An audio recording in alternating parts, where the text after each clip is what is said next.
Hello everyone. Welcome again to live session of Manolo classes. I'm Dinesh Kumar and I will take today's news analysis. Today is 14 October 2023. So now we come to the important news. Israel tells Palestinians to leave northern Gaza. So as all of you are aware that there is a war between Hamas, a terrorist organization or terrorist group, and Israel. अब यहाँ पर वार है तो अब Israel ने Palestinian लोगों से कहा है कि वो गाजा को नॉर्दर्न गाजा के प्लेसेस को वैकेट कर दें, खाली कर दें, क्योंकि अब इजराइल जो है वो ग्राउंड अटैक करेगा। ठीक है, अभी तक जो अटैक चल रहे थे वो एयर के थ्रू चल रहे थे, लेकिन अब now the Israel planning to ground attack on the Gaza पट्टी। ठीक है, नाउ एक इम्पॉर्टेंट एस्पेक्ट इसका ये है कि you should not get confused between the Hamas and Palestine. Basically, जो dispute है, territorial dispute है, this dispute is between the Palestine, it is a country, ठीक है, और sovereign country, and the Israel, it is also a sovereign country, ठीक है. During 1947 or 1948, this dispute is continuing from 1947-1948, और वहां पर as per the contention of Palestine, ठीक है, इजराइल ने उनकी जमीन पर कब्जा किया। ठीक है, और now they want that land from the Israel. This is the dispute between the two countries. Now what is the role of this Hamas? So Hamas is a terrorist organisation. तो हमास की कोई legal entity नहीं है। जैसे legal entity एक country की होती है, ठीक है, ऐसे हमास की कोई लीगल एंटिटी नहीं है। और ये क्या है? एक टेररिस्ट ऑर्गेनाइजेशन जो इजराइल के साथ फाइट करता है और इजराइल को उस लैंड को वैकेट करने के लिए या इजराइल की टेरिटरी को छीनने के लिए प्रयास करता है। तो ये जो वार है दोनों कंट्रीज के बीच, कंट्री के नहीं बोलेंगे हम, इजराइल एक कंट्री और हमास ग्रुप के बीच में ये काफी पुरानी वार है। नाउ तो इजराइल ने अभी एक ऑर्डर दिया है कि सारे लोग पैलेस्टीन की नॉर्दर्न एरिया को, नॉर्दर्न गाजा को खाली कर दें, लेकिन हमास ने कहा है कि ये केवल इसकी एक टैक्टिक्स है और लोगों को वहां पर खाली नहीं करना चाहिए। ये एक साइकोलॉजिकल गेम प्ले कर रहा है इजराइल, ऐसा हमास ने उन लोगों से कहा है कि उनको उस पर्टिकुलर टेरिटरी को वैकेट करने की आवश्यकता नहीं है। Now we come to the next news. CAA will come to rescue of Sikh. Shah, तो अमित शाह ने एक स्टेटमेंट दिया है कि जो सिटीजनशिप अमेंडमेंट एक्ट है वो सिखों को रेस्क्यू करेगा। Now we will discuss in brief what is the CAA। तो पहले हम थोड़ा सा इसका बैकग्राउंड समझ लेते हैं। Citizenship is the subject of union list. आप ये पॉइंट नोट डाउन कर सकते हैं। Citizenship is the subject of union list. तो हमारे कॉन्स्टिट्यूशन की 7th शेड्यूल में 3 लिस्ट दी गई हैं, यूनियन लिस्ट, स्टेट लिस्ट और कॉन्करेंट लिस्ट। यूनियन लिस्ट में जितने भी सब्जेक्ट हैं उन पर कानून बनाने का अधिकार जो है इसका है पार्लियामेंट का। तो सिटीजनशिप जो एक सब्जेक्ट है, it falls with in the jurisdiction of parliament. तो parliament has right to enact the law over the matter relating to citizenship. Second point ये है कि सिटीजनशिप से संबंधित प्रोविजंस कॉन्स्टिट्यूशन ऑफ इंडिया के पार्ट 2 में दिए गए हैं from article 6 to 11। Next point क्या है कि earlier we were having citizenship act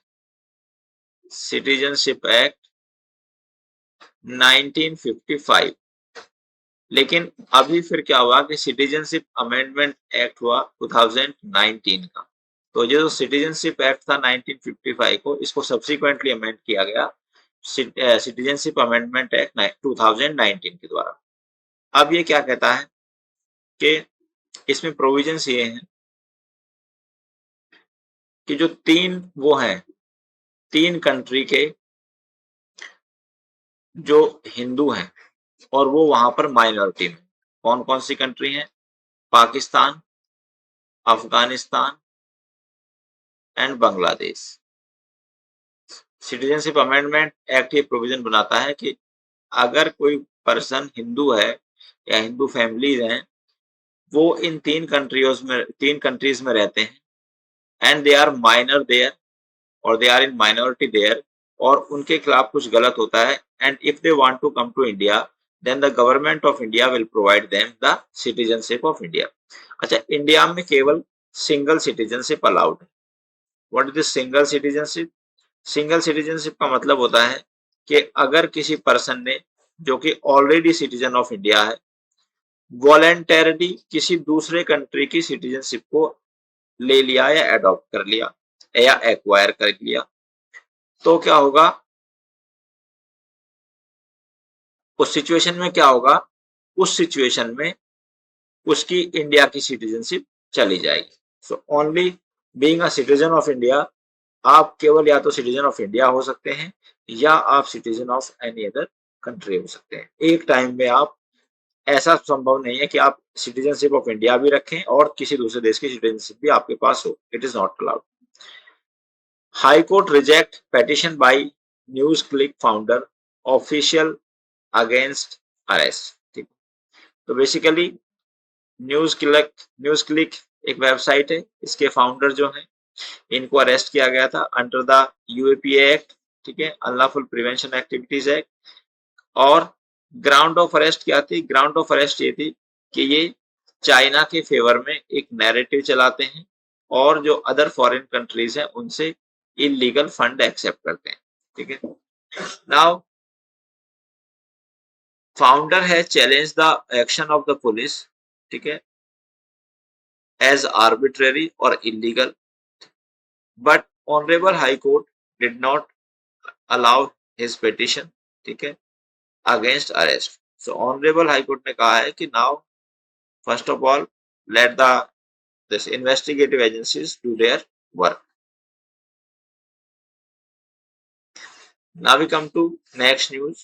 Sanjay Singh sent to 14 days judicial custody, reply to plea against arrest, High Court tells ED।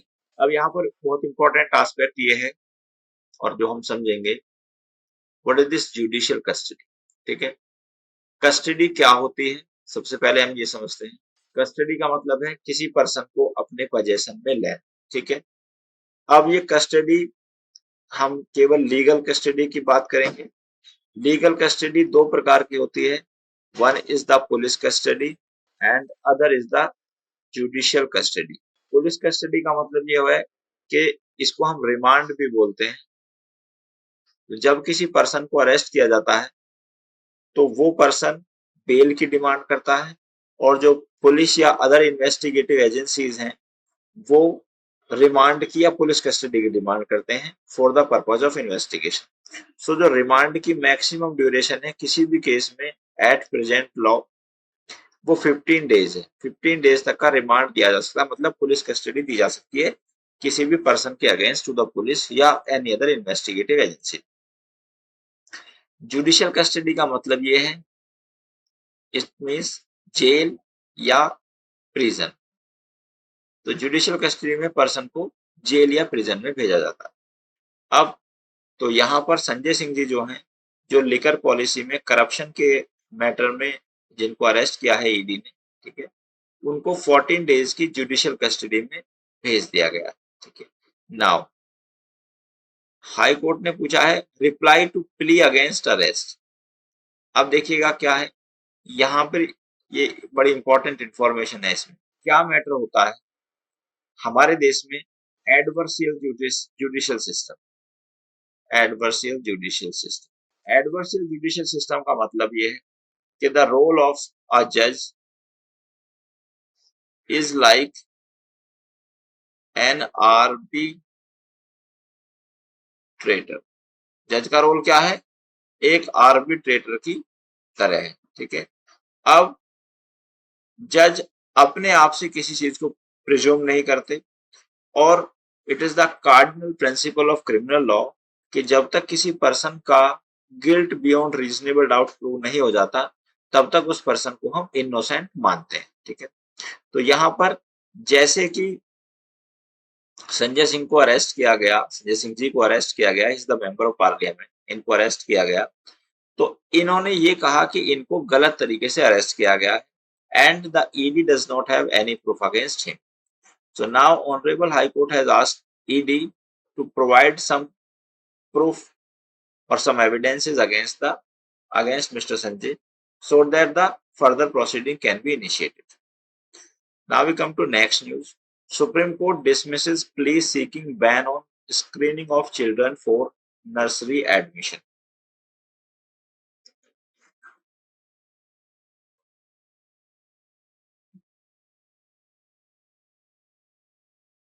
तो honourable supreme court ने एक प्ली को dismiss किया है, एक पिटिशन को डिसमिस किया है, जो कि इस बारे में थी कि बच्चों की जो हमारे चिल्ड्रन हैं और उनकी नर्सरी लेवल पर जो एडमिशन होते हैं तो उनका इंटरव्यू या स्क्रीनिंग नहीं होनी चाहिए। ठीक है, तो यहाँ पर दिल्ली जो है सरकार एक कानून बना रही है जिसको एलजी ने कंसेंट दे दी है। ठीक है, अब now petitioner went to the or approached to the honorable supreme court regarding ban on the screening of children in the school. तो नाउ ऑनरेबल सुप्रीम कोर्ट ने ये कहा है कि वो ऐसा ऑर्डर नहीं देंगे। अब हम इसका लीगल और बहुत ही टेक्निकल एस्पेक्ट समझते हैं और ये लाइन आपके लिए बहुत इंपॉर्टेंट है। Can there be a mandamus to enact a law? ये क्वेश्चन सुप्रीम कोर्ट ने पूछा है पेटिशनर से और ये क्वेश्चन बहुत इंपॉर्टेंट, आप इसको नोट डाउन कर लेंगे अपनी कॉपी में। देखिएगा जो मैंडामस की रिट है, mandamus is one of the writ, ठीक है, issued by Honorable High Court under Article 226 and Honorable Supreme Court under Article 32 of Constitution of India. Mandamus का मतलब होता है वी कमांड, और मैंडामस का अगर हम एक्सटेंडेड मीनिंग देखें तो वो होता है कि जब कोई पब्लिक सर्वेंट अपनी पब्लिक ड्यूटी का पालन नहीं करता तो उसके अगेंस्ट ये रिट स्पेसिफिकली इशू की जाती है बाय ऑनरेबल हाई कोर्ट और बाय ऑनरेबल सुप्रीम कोर्ट। अब जैसे हमने कहा कि कोई पब्लिक ऑफिसर अगर अपनी पब्लिक ड्यूटी का पालन नहीं करता है तो उसके अगेंस्ट ये रिट इशू की जाती है। क्वेश्चन यहाँ पर ये है कि ये जो पब्लिक ऑफिसर है he is the part of executive.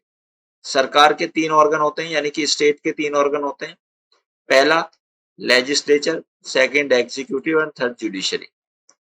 तो ये जो मैंडामस की रिट है ये स्पेसिफिकली एग्जीक्यूटिव के अगेंस्ट इशू की जाती है and it is not issued against the legislature. अब कानून बनाने का जो काम है वो लेजिस्लेचर का है। तो यहाँ पर एक बहुत टेक्निकल पॉइंट है, आप लोग लिख सकते हो। टेक्निकल पॉइंट ये है कि सुप्रीम कोर्ट और high court can not issue writ of mandamus against legislature और पार्लियामेंट। ये बात आप लिख लें, यहां से आपको क्वेश्चन भी आ सकता है। ठीक है, अब तो कोर्ट, कोई भी कोर्ट किसी भी लेजिस्लेचर के against writ of mandamus issue नहीं कर सकता। मतलब कोर्ट किसी भी लेजिस्लेचर को ये ऑर्डर नहीं दे सकते कि आप इस पर्टिकुलर सब्जेक्ट पर लॉ बनाओ। ऐसा कोर्ट के पास पावर नहीं है कि वो ऑर्डर दे दे। ऐसा क्यों नहीं है? Because there is a law और we can say the doctrine of separation of power.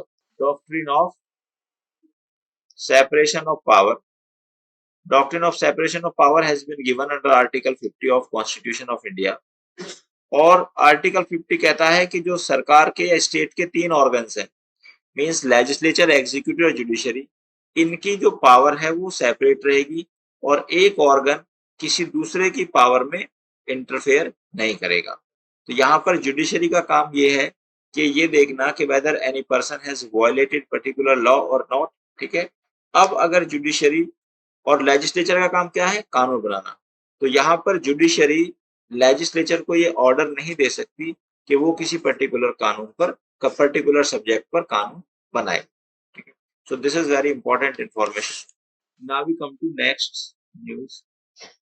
Now we come to this article. A war that ends the Saudi-Israel normalization process. तलमीज Ahmad जी हैं, ये फॉर्मर डिप्लोमेट्स हैं, इन्होंने ये आर्टिकल लिखा। अब हम इसको समझते हैं।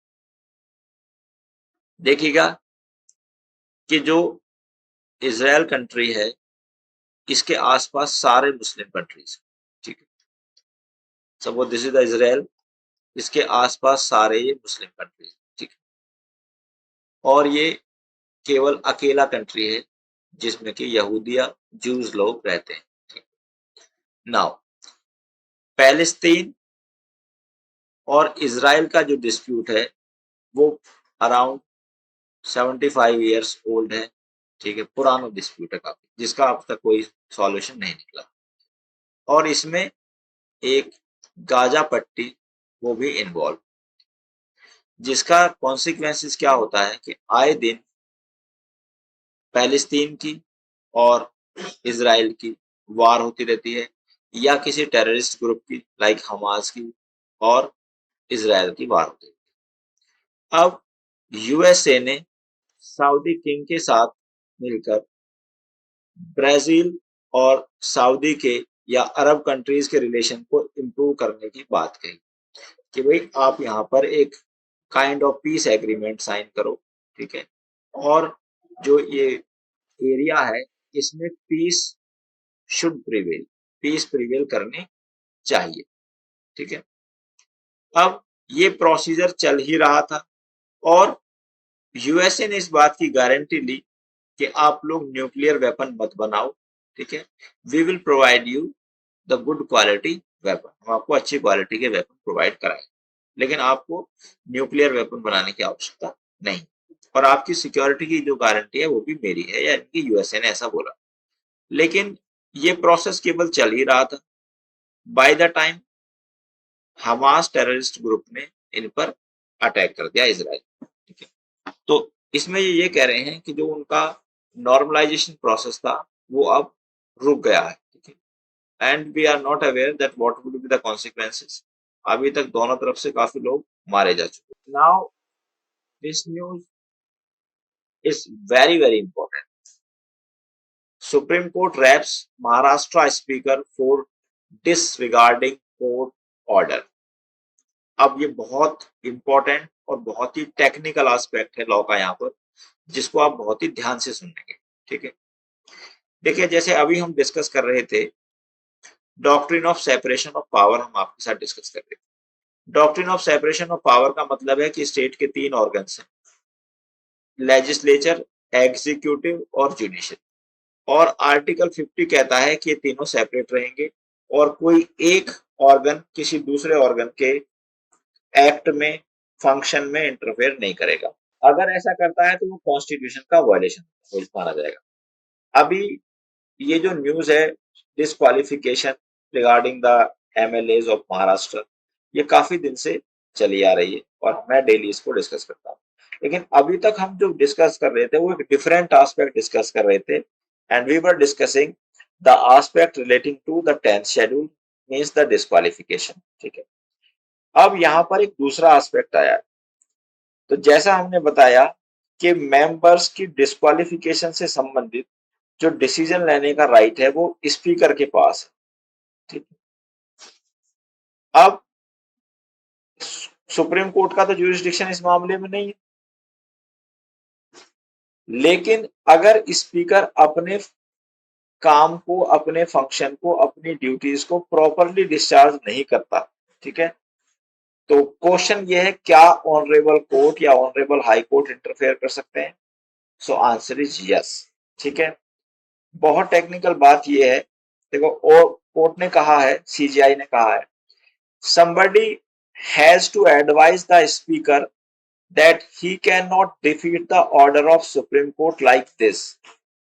कोई उसको एडवाइस दो स्पीकर को कि वो सुप्रीम कोर्ट के ऑर्डर को इस तरह से डिफीट या नहीं कर सकते, मतलब उनके ऑर्डर का डिसरिगार्ड नहीं कर सकते। He is acting as election tribunal when he is hearing disqualification petition under the 10th schedule. ये बहुत important line, this is very very important. अब हम इसको समझ लेते हैं प्रैक्टिकली क्या हो रहा है कि ये जो शिवसेना के कुछ एमएलए जिन्होंने की शिवसेना को छोड़कर बीजेपी को ज्वाइन किया, ठीक है, तो उनकी डिस्क्वालिफिकेशन का मैटर है। तो पहले जो सीएम थे महाराष्ट्र के वो उद्धव ठाकरे थे, लेकिन अभी एकनाथ शिंदे जी हैं, ठीक है। अब एकनाथ शिंदे पहले उद्धव ठाकरे की पॉलिटिकल पार्टी में हुआ करते थे, ठीक है, जिसका नाम है शिवसेना। लेकिन एकनाथ शिंदे ने कुछ लोगों को, कुछ एमएलए को अपने साथ लेकर, ठीक है, ये दूसरे एक इस पॉलिटिकल पार्टी का स्प्लिट किया, और स्प्लिट क्या ये बोल दिया, ये क्लेम कर दिया कि now this political party belongs to Shinde, Shinde की ये पॉलिटिकल पार्टी है और उद्धव ठाकरे की नहीं है। और इस बात को इलेक्शन कमीशन ने भी सब्सिक्वेंटली मान लिया, और फिर इन्होंने बीजेपी के साथ अलायंस करके महाराष्ट्र में गवर्नमेंट बनाई। तो जो इनके एमएलए हैं जो कि इनके साथ गए थे, ठीक है, अब उनकी डिस्क्वालिफिकेशन का मैटर है। अब इस टेक्निकल बात को यहाँ पे समझेंगे हम। सरकार किसकी है? सरकार वहां पर बीजेपी की है, ऑब्वियसली स्पीकर भी बीजेपी के ही होंगे, ठीक है। और डिस्क्वालिफिकेशन का मैटर किसका है? वो भी उन्हीं एमएलए का है जिन्होंने शिवसेना को छोड़कर, जो कि एकनाथ शिंदे के साथ गए।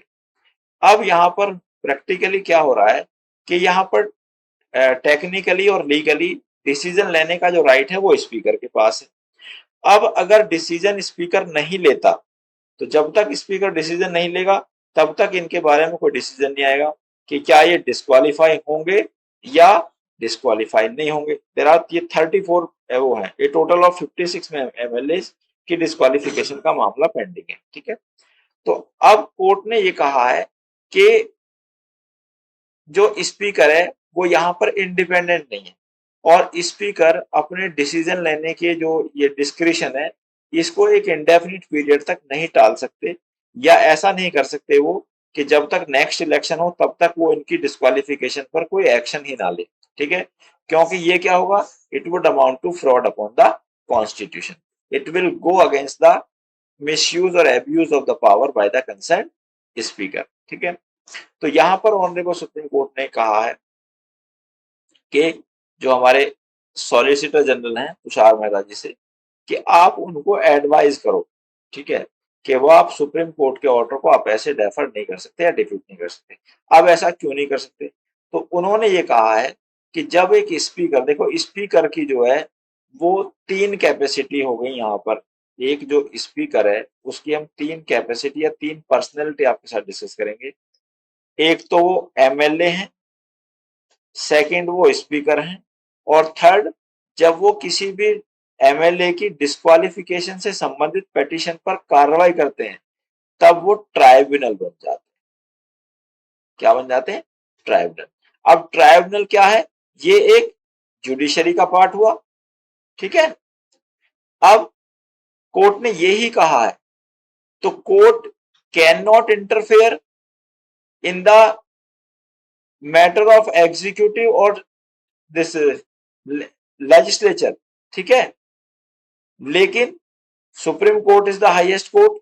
अब अगर जब ये एक ट्राइब्यूनल की कैपेसिटी में यहाँ पर काम कर रहे हैं और अगर इन्होंने अपने काम को प्रॉपरली नहीं किया तो यहाँ पर ये सुप्रीम कोर्ट के ज्यूरिसडिक्शन के सब्जेक्ट हो जाएंगे, ठीक है। So now he will be under the jurisdiction of honourable supreme court, ठीक है। तो यहाँ पर ये जो doctrine of separation of power की प्ली है, it can not be taken by the this tribunal, ठीक है, और the speaker, and supreme court can direct. तो ऑनरेबल कोर्ट ने कहा है कि भाई या तो उनसे बोलो कि टाइमली इस पर डिसीजन ले, do not drag till polls, देखो ये लिखा हुआ है do not drag till polls, मतलब ऐसा मत समझो कि आप जब तक दूसरे इलेक्शन होंगे तब तक आप इस पर कोई डिसीजन नहीं लेंगे, और दूसरे इलेक्शन में डिसीजन ले लेंगे आप तो उससे वो जो कंसर्न एमएलए है वो ज्यादा उन पर कोई इफेक्ट नहीं पड़ेगा, ठीक है। तो इन्होंने कहा कि ऐसा नहीं है, तो या तो आप अपने काम को प्रॉपरली करो, otherwise we will direct you. Now we come to the next news. SC to hear plea by academics against seizure of electronic devices on November 2। तो रिसेंटली क्या हुआ था कि ये लास्ट ईयर की न्यूज है, और इसमें कुछ जो हमारे प्रोफेसर लोग हैं उनके जो लैपटॉप हैं, मोबाइल हैं, कंप्यूटर है, हार्ड डिस्क वगैरह को पुलिस ने कन्फिस्केट कर लिया था या सीज कर लिया था, ठीक है। नाउ अब उस एक्शन को इन एकेडमिक्स ने चैलेंज किया। पुलिस ने इनको क्या समझ के वो किया, सीज किया एज इलेक्ट्रॉनिक एविडेंस, ठीक है। तो पुलिस के पास राइट है इलेक्ट्रॉनिक एविडेंस को लेने का by virtue of chapter 12 of CrPC, ठीक है। क्योंकि चैप्टर 12 सीआरपीसी पुलिस को या अदर इन्वेस्टिगेटिव एजेंसी को जनरल पावर देता है रिगार्डिंग द अरेस्ट, ठीक है। अब क्वेश्चन ये है, तो पुलिस ने तो कहा कि उनके पास राइट है इन्वेस्टिगेशन का, और during the investigation they can seize any electronic device be it mobile और लैपटॉप ईटीसी। लेकिन जो एकेडमिक्स हैं उनका कंसर्न ये है कि अगर आप हमारे जो पर्सनल गैजेट्स हैं लाइक मोबाइल और ये लैपटॉप, इनको लेते हो तो it will amount to the violation of their right to privacy, ठीक है। तो यहाँ पर तो ये स्टैट्यूटरी लॉ में प्रोविजन है कि पुलिस के पास राइट है कि वो इन्वेस्टिगेशन के लिए किसी भी एविडेंस को कलेक्ट कर सकती है, लेकिन this matter is related to the fundamental right under article 21 right to personal liberty. तो किसी पर्सन का जो मोबाइल है उसकी एक पर्सनल प्रॉपर्टी है, और if that mobile is taken or seized by the police without any reasonable ground, then it may amount to the violations of right to privacy of the concerned person। तो इस आधार पर इसको challenge किया है। Right to privacy article 21 में fall करता है, और इस पर एक लैंडमार्क जजमेंट है जिस केस में अभी ऑनरेबल सुप्रीम कोर्ट ने कहा था, केस का नाम आप नोट डाउन कर सकते हैं, जस्टिस के S पुट्टा Swami versus union of India, ठीक है। So now we come to next news. Now SC imposes rupees 5 lakh fine for frivolous PIL dismissed plea on evolution theory। अब ये फ्रिवलेस PIL क्या होती है, तो पहले हम समझ लेते हैं PIL को। PIL की फुल फॉर्म होती है पब्लिक इंटरेस्ट लिटिगेशन। क्या होती है? Public interest litigation. तो देखो, ये जो फाइल की जाती है ये या तो आर्टिकल 32 में या आर्टिकल 226 में फाइल की जाएगी। इसका कंसेप्ट यहाँ से जनरेट होता है। सेकंड पॉइंट क्या है, एक जनरल रूल होता है and that is known as the concept of locus standi. अब ये लोकस स्टैंडाई क्या है कि अगर कोई पर्सन कोर्ट जाना चाहता है, लोकस स्टैंडाई क्या है कि अगर कोई पर्सन कोर्ट जाना चाहता है तो कोई भी पर्सन कोर्ट केवल तब जा सकता है जब उस पर्सन के लीगल राइट का वायलेशन हो। लीगल राइट के वायलेशन के लिए आप रेफर कर सकते हैं टॉट का हमने एक मैक्सिम आपको पढ़ाया था, that is injuria sine damnum. Injuria sine damnum, injuria sine damnum means injury without damage, injury without damage. Injury को जो डिफाइन किया गया है सेक्शन 44 आईपीसी में डिफाइन किया गया है, और सेक्शन 44 आईपीसी कहता है कि इंजरी किसी भी पर्सन को कॉज की जा सकती है कहां पर? बॉडी, माइंड, रेपुटेशन और प्रॉपर्टी। यहां पर चार जगह प्रॉपर्टी किसी को इंजरी कॉज करती है। अब तो लोकस स्टैंडाई क्या कहता है कि only that person can approach to the court whose right either fundamental और लीगल और कॉन्स्टिट्यूशनल हैज बीन वायलेटेड, ठीक है। नाउ लेकिन पीआईएल इसका एक्सेप्शन है। पीआईएल क्या कहता है कि अगर कई बहुत सारे लोगों के राइट वायलेट हुए हैं और वो लोग इधर because of the ignorance of law, इधर because of the ignorance of the law और लीगल प्रोसीजर, या फिर उनके पास पैसे नहीं है, they can not afford a good advocate, तो यहाँ पर उनके बिहाफ पर कोई भी पब्लिक स्पिरिटेड पर्सन कोर्ट में पीआईएल फाइल कर सकता है, ठीक है। पीआईएल के लिए कोई स्पेसिफिक फॉर्मेट की जरूरत नहीं है, ठीक है।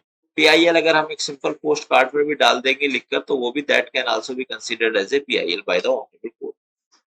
अब लेकिन इसका यूज होता है अगर पीआईएल का तो it is good for the human being और फॉर द सोसाइटी। लेकिन कुछ लोग क्या करते हैं कि अपने आप को पॉपुलर बनाने के लिए झूठी पीआईएल भी लगाते हैं। So this is the case of frivolous PIL, ठीक है। तो पीआईएल जब कोर्ट के पास जाती है तो it is not mandatory for the court to act upon that particular PIL, rather it is the discretion of honorable court whether to act upon that or not। तो PIL जब जाएगी तो court उसमें देखेंगे क्या इसमें कुछ सब्सटेंशियल इंफॉर्मेशन है, क्या इस इंफॉर्मेशन के आधार पर उन्हें कोई एक्ट करना चाहिए। अब अगर ऑनरेबल कोर्ट को ये लगता है कि इसमें सब्सटेंशियल इंफॉर्मेशन है और रियली कुछ लोगों के राइट्स का वायलेशन हुआ है, तब ऑनरेबल कोर्ट उस पर एक्शन ले सकते हैं। अगर कोर्ट को ऐसा लगता है कि ये झूठी पीआईएल है या फाल्स या फ्रिवलेस है और ये कोर्ट का टाइम वेस्ट करने के लिए कहा गया है, तो इस सिचुएशन में लॉ ये कहता है कि उसमें कोर्ट ऑनरेबल कोर्ट जो है उस पर्सन पर फाइन लगा सकते हैं। तो इस गिवन सिचुएशन में ऑनरेबल कोर्ट ने कंसर्न पेटिशनर पर 5 लाख रुपए का फाइन लगाया। ठीक है,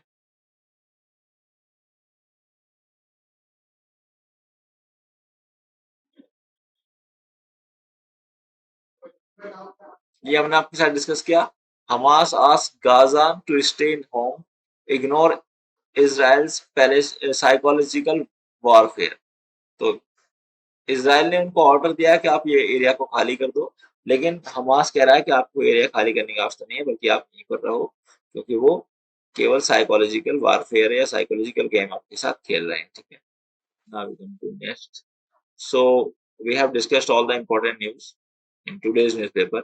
That's all for today, my dear students. I will come again with the next such news analysis. Till then, thank you very much. Goodbye.